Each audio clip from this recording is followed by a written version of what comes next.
আজকের পর্বে এমন এক ঘটনা ঘটতে চলেছে যা দেখে শুধু মৌলি নয়, অনিরুদ্ধ এবং বাণীকেও চরম সিদ্ধান্তের মুখোমুখি হতে হবে। নিজের ভালোবাসা ফিরে পাওয়ার জন্য এবার কি সব সীমা পেরিয়ে গেল মৌলি? অনিরুদ্ধকে জোর করে বিয়ে করাতে হাতে তুলে নিল বন্দুক, আর ঠিক যখন অনিরুদ্ধর সামনে নিজের জীবন শেষ করে দেওয়ার হুমকি দিয়ে বসেছে মৌলি, তখনই সেখানে হাজির বাণী। কিন্তু বাণী এসে যা করল তা দেখে রীতিমতো চমকে উঠবে সবাই। শেষ মুহূর্তে মৌলির হাত থেকে বন্দুক কেড়ে নিয়ে বাণী কি শুধু তাকে থামালো, নাকি এবার মৌলিকে এমন শিক্ষা দিল যা সে কোনোদিন ভুলতে পারবে না? তাহলে চলুন আজকের পর্বের শুরু থেকে পুরো ঘটনাটা জেনে নেওয়া যাক। ধারাবাহিকের শুরুতেই দেখা যায় পিনাকি পরিবারের সকলের সামনে একটি বড় সিদ্ধান্তের কথা জানিয়ে দেয়।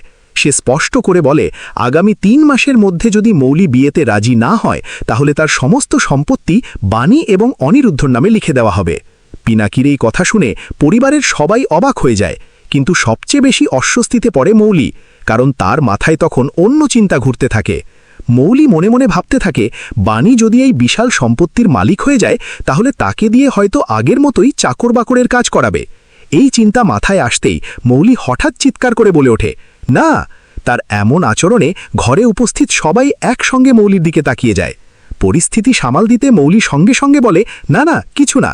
কিন্তু তার মুখের অভিব্যক্তি দেখে বোঝাই যায় তার মাথায় এর মধ্যেই অন্য কোনো পরিকল্পনা তৈরি হতে শুরু করেছে।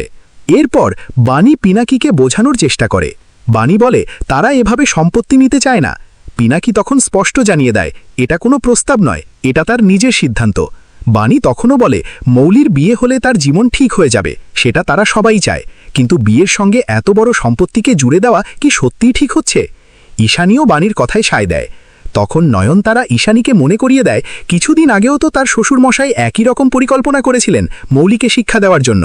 যদিও ঈশানী জানায় তাতে কোনো লাভ হয়নি। নয়নতারা তখন বলে, হয়তো এবার মৌলি আগের ভুল থেকে শিক্ষা নিয়েছে এবং দ্বিতীয়বার একই ভুল করবে না। কিন্তু মৌলির মনের ভেতর তখন সম্পূর্ণ অন্য খেলা চলছে। সে মনে মনে ভাবতে থাকে, এই উইল বাণী আর অনিরুদ্ধ দুজনে মিলে করিয়েছে, অথচ এখন দুজনেই নির্দোষ সাজছে। তার ওপর গ্র্যান্ড মাম্মিও তাদের পাশে দাঁড়িয়েছে। কিন্তু মৌলি নিজেকে এত সহজে হার মানার মেয়ে মনে করে না। সে মনে মনে চ্যালেঞ্জ ছুড়ে দেয়, সবাই তাকে যতই কোণঠাসা করার চেষ্টা করুক, এবার সে এমন চাল দেবে যার কথা কেউ কল্পনাও করতে পারবে না। এরপর পিনাকি উকিলকে ডেকে উইলে সই করিয়ে নেয়। উকিলও সাক্ষী হিসেবে সই করে সেখান থেকে চলে যায়। তারপর পিনাকি মৌলিকে স্পষ্ট জানিয়ে দেয় তার হাতে মাত্র ৩ মাস সময়।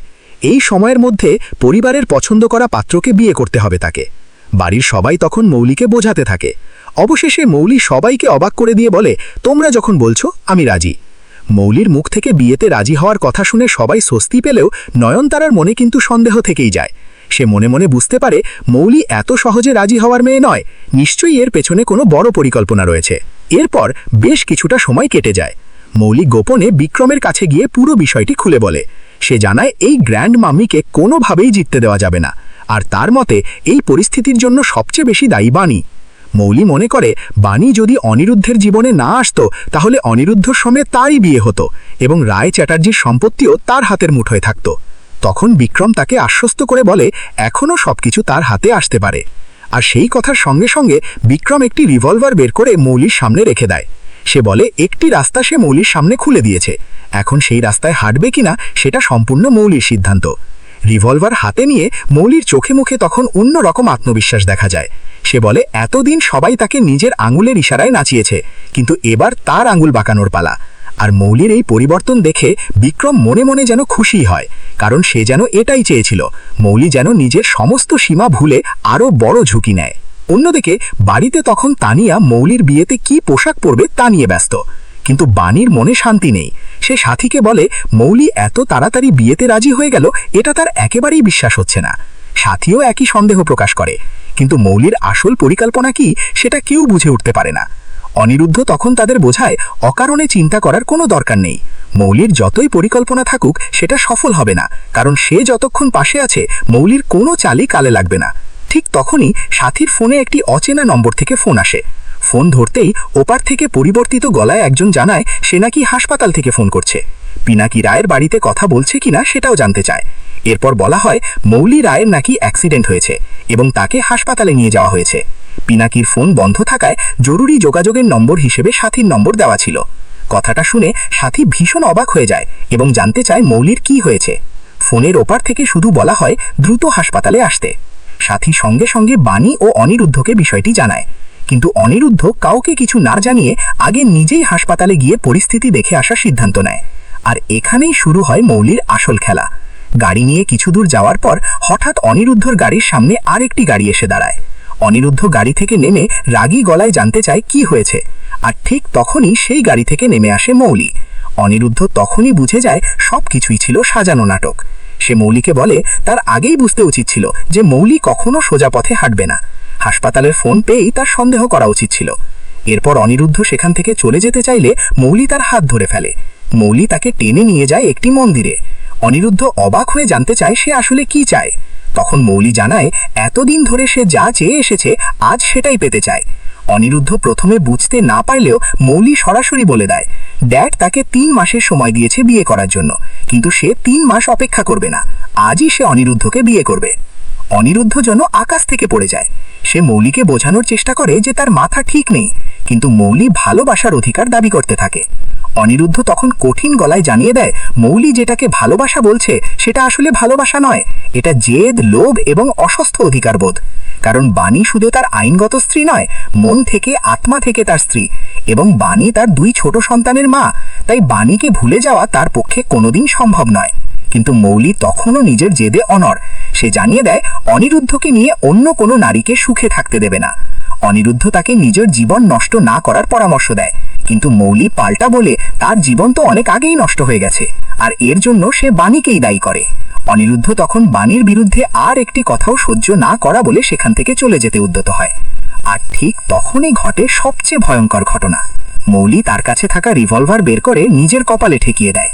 অনিরুদ্ধ দৌড়ে এসে তাকে থামানোর চেষ্টা করে, কিন্তু মৌলি এবার সরাসরি শর্ত দেয় এই মন্দিরেই তাদের বিয়ে হবে। সে অনিরুদ্ধর দিকে সিঁদুরের কৌটো এগিয়ে দিয়ে বলে তাকে সিঁদুর পরিয়ে দিতে হবে, আর যদি অনিরুদ্ধ তাকে বিয়ে না করে তাহলে সে ট্রিগার টিপে নিজের জীবন শেষ করে দেবে। ঠিক সেই সময় অনিরুদ্ধর ফোনে বাণীর ফোন আসে। মৌলি অনিরুদ্ধকে ফোন ধরতেও নিষেধ করে। সে হুমকি দেয় আগে তাকে বিয়ে করতে হবে, তারপর অনিরুদ্ধ পৃথিবীর যত কাজ আছে সব করতে পারবে। অন্যদিকে বাণীর মনে সন্দেহ আরও বাড়তে থাকে। অনিরুদ্ধের ফোনে যোগাযোগ করতে না পেরে সে হাসপাতালে ফোন করে মৌলি রায় নামে কোনো রোগী ভর্তি হয়েছে কিনা জানতে চায়, কিন্তু হাসপাতাল থেকে জানানো হয় ওই নামে কোনো রোগী ভর্তি হয়নি। তখন বাণী বুঝে যায় পুরো ঘটনাটাই সাজানো। সাথীকে সঙ্গে নিয়ে সে দ্রুত সেখান থেকে বেরিয়ে পড়ে। এদিকে অনিরুদ্ধ এখনও মৌলিকে বোঝানোর চেষ্টা করে যাচ্ছে, কিন্তু মৌলি কোনো কথা শুনতে রাজি নয়। হঠাৎ সে বন্দুকটি উপরের দিকে তুলে একটি গুলি চালিয়ে দেয়। তারপর আবার নিজের কপালে বন্দুক ঠেকিয়ে জানায় এবার গুলি উপরে গেছে, কিন্তু পরের গুলি সরাসরি তার নিজের কপালে যাবে। এরপর অনিরুদ্ধকে মাত্র 5 পর্যন্ত সময় দেয় সে। 1, 2, 3। মৌলি যখন গুনতে শুরু করেছে তখনই পেছন থেকে হাজির হয় বাণী। মৌলি কিছু বুঝে ওঠার আগেই বাণী তার হাত থেকে বন্দুকটি কেড়ে নেয়। মৌলি ঘুরে অবাক হয়ে জানতে চায় কে এসেছে, আর তখন বাণী দৃঢ় গলায় বলে আমি। এরপর যা ঘটে তা সত্যি অবিশ্বাস্য। বাণী বন্দুকটি হাতে নিয়ে মৌলির পায়ের কাছে থাকা সবগুলি চালিয়ে দেয়। তারপর মৌলিকে একটি চড় মেরে মাটিতে ফেলে দেয়। অর্থাৎ যে মৌলি এতক্ষণ বন্দুক দেখিয়ে অনিরুদ্ধকে বিয়ে করতে বাধ্য করার চেষ্টা করছিল, শেষ পর্যন্ত সেই মৌলিকেই বাণীর সামনে অসহায় হয়ে পড়তে হলো। কিন্তু এখানেই কি শেষ? বাণী কি এবার মৌলিকে পুলিশের হাতে তুলে দেবে, নাকি অনিরুদ্ধকে নিয়ে মৌলির এই পাগলামির এখানেই শেষ হবে? আর বিক্রম যে রিভলভার দিয়ে মৌলিকে এই পথে ঠেলে দিল সেই সত্য কি এবার সবার সামনে আসবে, নাকি মৌলি আবারও নতুন কোনো চাল চালবে? আজকের পর্বে বাণীর এই সাহসী রূপ দেখে দর্শকদের প্রতিক্রিয়া যে তুমুল হতে চলেছে তা বলাই যায়। মৌলির এই পরিকল্পনা সম্পর্কে আপনার কি মতামত? বাণী কি ঠিক কাজ করেছে? আর আগামী পর্বে মৌলি কি করবে বলে মনে হয়?